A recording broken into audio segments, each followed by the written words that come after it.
असतात की अल्फाबेट्स माहिती आहेत तुम्हाला किती आहेत 26 किती आहेत 26 मग ह्या 26 अल्फाबेट्सला नंबरिंग केलेलं असतं काय नंबरिंग असतं तुम्हाला माहिती आहे हा A to Z हे जे नंबरिंग आहे याला 1 पासून ते 26 पर्यंत नंबरिंग असतं आता आपल्याला तसंच नंबरिंग म्हणायचं आहे 1 A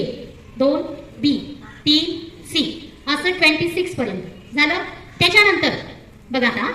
A ला नंतर उलट म्हणायचं काय म्हणायचं 26 काय म्हणायचं B ला काय म्हणणार C ला काय म्हणणार हा याच्याने आपलं कॉन्सन्ट्रेशन सुधारतं आणि हे झाल्यानंतर त्याच्यावर एक 2-3 प्रश्न कसे असतात ते आपण बघणार कळालं A1 B2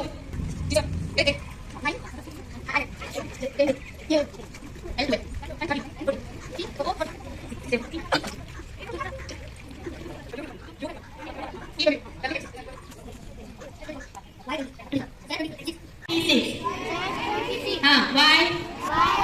हा बघा म्हणा X W त्या शब्दाचं आपल्याला नंबरिंग करायचं B बॉल BALL चला त्याचं नंबरिंग करा B 1 2 1 12 12 बघा नंबरिंग आलाय 2 1 12 12 बॉलचं नंबरिंग आलाय 2 1 12 12 आपला तुम्हाला पुढचा शब्द देते मी टीचर टीचर A का 1 C का 3 H का 8 E का 5 R का 8 अशा प्रकारे टीचरचं नंबरिंग तिने केलेलं आहे आता या पद्धतीचे प्रश्न असतात B बराबर 255 तो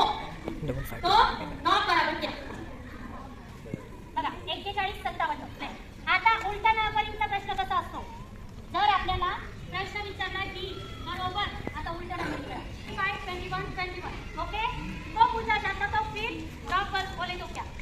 B बराबर 25 21 21 तो DOG का नंबरिंग क्या है तो नंबरिंग आता 22